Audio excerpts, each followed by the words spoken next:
Electoral bond पर supreme court की 5 जजों की बेंच पे सर्वसम्मति से फैसला सुनाया गया है, जिसमें मोदी सरकार को बड़ा झटका लगा है। और इसी झटके पर सुप्रीम कोर्ट के जाने माने वकील कपिल सिब्बल ने भी केंद्र सरकार को घेरा है, जिससे मोदी सरकार सवालों के घेरे में आ गई है। तो क्या कुछ कहा है कपिल सिब्बल ने इलेक्टोरल बॉन्ड को देखते हुए, देखिए इस रिपोर्ट में। सुप्रीम कोर्ट ने केंद्र की मोदी सरकार को बड़ा झटका दिया है। कोर्ट ने चुनावी बॉन्ड पर रोक लगा दी है और सरकार के फैसले को गलत बताया है। अब इसी मामले पर कपिल सिब्बल ने कहा है कि ये सरकार का एक प्रकार का स्कैम था। इलेक्टोरल बॉन्ड व्यवस्था से बीजेपी को बड़े स्तर पर डोनेशन मिल रहा था। बीजेपी इससे एक्सपोज हो गई है।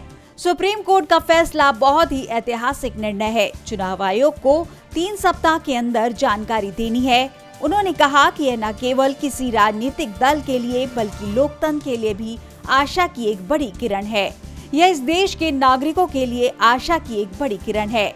यह पूरी योजना जो मेरे दिवंगत मित्र अरुण जेटली के दिमाग की उपज थी, वास्तव में बीजेपी को समृद्ध करने के लिए रची गई थी, क्योंकि हर कोई जानता था कि बीजेपी सत्ता में थी और चुनावी बॉन्ड योजना के माध्यम से कोई भी दान बीजेपी के पास आएगा। लेकिन दिलचस्प बात यह है कि इस चुनावी बॉन्ड योजना का चुनाव कोई लेना देना नहीं था। उन्होंने आगे कहा कि ये सच में कॉर्पोरेट सेक्टर और बीजेपी के बीच का जुड़ाव था, जिसे सबसे ज्यादा चंदा मिला और इन वर्षों में उन्हें जो दान प्राप्त हुआ वह लगभग 5 से 6 हजार करोड़ तक था। अब आपकी झोली में 5 से 6 हजार करोड़ हैं, जिनका उपयोग चुनावों में बिल्कुल नहीं किया जाना है। आप एक राजनीतिक दल के रूप में अपना बुनियादी ढांचा तैयार कर सकते हैं।